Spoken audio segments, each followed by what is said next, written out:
I'm now joined by Richard Javad Heydarian. He's a political analyst and professor of political science at the Salle University in Manila. Richard, thanks so much for your time. Now, before we get into the meetings that are happening in Iran today, let's just take a look at what our breaking news are and what's happening in the Gulf. Reports of an explosion on a tanker. Now, this could all potentially result in an escalation in already heightened tensions in this region. How do you see it all playing out? Well, in a normal situation, an incident like this should not be a cause for broader regional concern.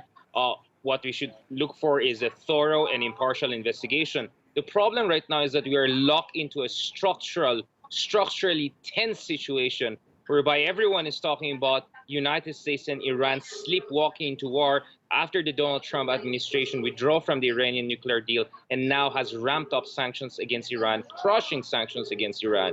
So I think it's the structural tensions right now that make even very small incidents potentially destabilizing. Okay, Richard, let's turn now to Shinzo Abe's visit to Iran. He's on day 2 of that visit, and he's been meeting with the Supreme Leader, Ayatollah Khomeini, we believe today. What's Abe hoping to achieve with this visit to Tehran? Well, first of all, this is in affirmation of what Shinzo Abe promised to President Rouhani of Iran 2 years ago during the Afro-Asia summit or meeting in Indonesia. So he has stood by his word. Now, the thing is this. Donald Trump visited Tokyo the other week, and President Trump actually acknowledged the important role that Japan could play in mediating tensions between the United States and Iran. In fact, he openly said that Tokyo and Tehran have a quote-unquote good relationship. I think what could happen here is similar to what the South Korean President Moon Jae-in, the role he played in terms of bringing Donald Trump and the North Korean leadership together. So maybe Shinzo Abe is looking at using Japan's economic and strategic partnership with Iran to pave the way for Iran and the Donald Trump administration to come to the table together in another unprecedented diplomatic move.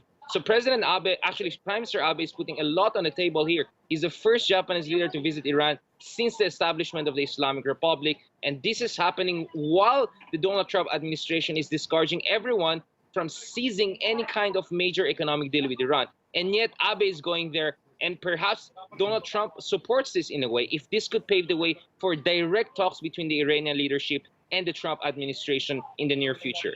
So, Richard, on that note, what's the importance of the nuclear deal to Japan? Well, Japan has been one of the major purchasers of Iran oil.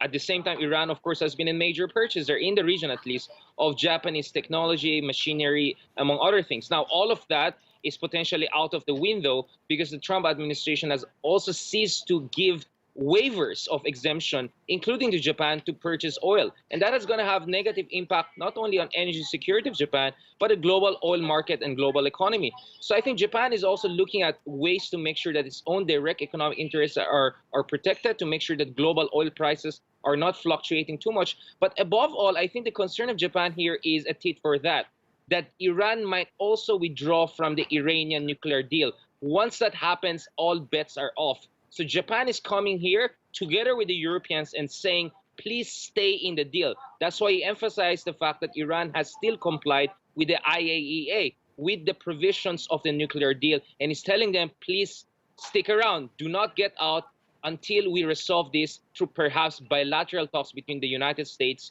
and Iran. In fact, the Iranians are also looking at the possibility of Donald Trump not winning the elections next year and a more friendly democratic administration coming in. So I think Shinzo Abe is going there and going to Iran and saying, hold your horses, do not withdraw yet, and we'll try to save this deal at any cost.